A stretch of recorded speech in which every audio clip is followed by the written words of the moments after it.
A'udzubillahi minasyaitonirrajim. Bismillahirrahmanirrahim.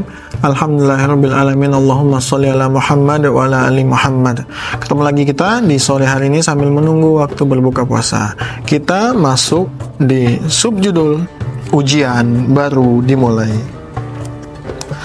Nah, bagaimanakah ujian malaikat Harut dan Marut setelah menjadi manusia? Jika pada siang hari kota Babilonia adalah sebuah kota yang penuh dengan godaan kecantikan, maka pada malam harinya kota Babilonia berubah menjadi kota para pemabuk. Mereka berjalan sempoyongan, tidak satupun dari mereka yang kuat berjalan membawa diri mereka karena banyaknya minuman keras atau khamar yang sudah diteguk. Sebuah kota yang rusak. Harut dan Marut melihat segerombolan orang yang pergi menuju sebuah istana kokoh dan kuat. Keduanya pun pergi bersama mereka hingga akhirnya masuk ke dalam istana yang sangat besar, di mana seluruh isinya menggambarkan keagungan dan kekayaan. Harut dan Marut kemudian mendapati dirinya dalam sebuah ruangan yang sangat luas. Di dalamnya terhampar meja makan yang penuh dengan hidangan, makanan yang membangkitkan selera makan, serta berbagai macam buah-buahan yang lezat. Di ujung meja ada duduk seorang laki-laki dengan pakaian yang sangat mahal dan menggambarkan kekayaannya. Harut dan Marut tidak menoleh kecuali ke arah makanan berada, makanan yang dapat membungkam rasa lapar yang tak terperi. Lelaki dengan pakaian sangat mahal yang duduk di ujung meja memberi isyarat kepada keduanya untuk duduk dan makan. Harut dan Marut pun duduk dan makan. Saat Harut dan Marut sedang asik menyantap berbagai hidangan, ternyata sepasang mata laki-laki tersebut mengawasi dari dekat. Laki-laki itu menyodorkan minuman keras atau khamar kepada keduanya. Kedua malaikat itu menolak. Laki-laki itu terkejut lantaran mereka berdua tidak mau meminum khamar. "Bagaimana kamu ini? Penduduk Babilonia kok tidak minum khamar?" kata laki-laki tersebut. Seketika Harut dan Marut tahu bahwa pria itu tak lain adalah Raja Babilonia.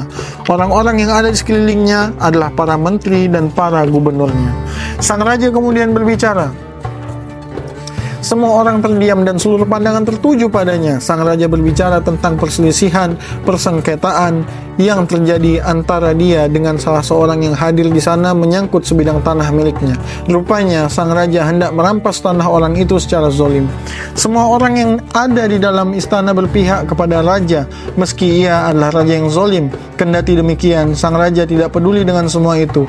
Pandangannya hanya tertuju pada Harut dan Marut, dan kemudian ia berkata, "Aku menginginkan agar tamu kita ini yang memutuskan permasalahan ini." Semua orang pun menatap Harut dan Marut dan mereka yakin bahwa keduanya akan memihak kepada raja, sekalipun sang raja bersalah. Tak pernah terlintas dalam benak seorang pun bahwa mereka berdua adalah malaikat yang hanya mengetahui keadilan. Karenanya mereka berdua pun memutuskan perkara itu dengan adil dan benar serta mengembalikan tanah kepada yang berhak, yaitu pemiliknya. Tidak hanya itu, bahkan keduanya memaklumatkan keputusannya bahwa sang raja berada di pihak yang salah dan zalim karena ia telah mengambil hak orang lain dengan cara yang tidak dibenarkan. Nah, jadi ini case-nya lagi ada perkumpulan raja, tiba-tiba ada satu masalah di mana raja itu mengambil hak tanah orang lain, merampas gitu ya.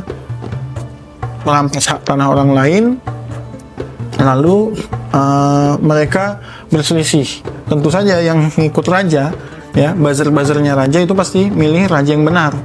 Lalu raja pinginnya waktu itu diputuskan sama dua tamu itu, si Harut dan Marut. Ternyata dua ini adalah malaikat yang raja tidak tahu. Maka kedua malaikat ini yang sudah menjadi manusia ini memutuskan dengan adil sehingga tanahnya dikembalikan kepada pemiliknya. Keheningan memenuhi seluruh istana. Saat orang menunggu keputusan, sang raja kemudian berkata dengan secara sangat lantang, "Mulai sekarang aku angkat kamu berdua sebagai hakim Babilonia."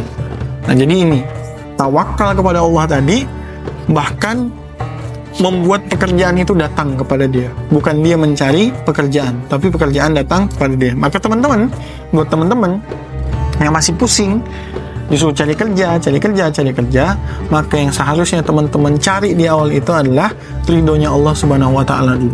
Kalau Allah udah ridho sama teman-teman, pekerjaan datang dari kanan kiri depan belakang, bahkan sampai kalian nanti lari saking banyaknya kerjaan yang ngejar-ngejar kalian. Rebutan mereka untuk ngambil kalian bekerja di tempatnya. Yang penting pertama apa? Cari ridhonya Allah Subhanahu wa Ta'ala. Sambil nyari ridhonya Allah itu, jangan cuman rebahan di rumah, jangan cuman mager-mageran di rumah, jangan cuman scrolling TikTok ataupun sosial media yang lain, tapi bergerak keluar, berikhtiar, lakukan sesuatu, buat sesuatu, maka insya Allah nanti pekerjaan-pekerjaan itu akan datang padamu. Jadi jangan sampai bangun paginya jam 10, tidur malamnya jam 2, subuhnya lewat, terus bilang kok aku nggak punya pekerjaan. Ya kamu salah.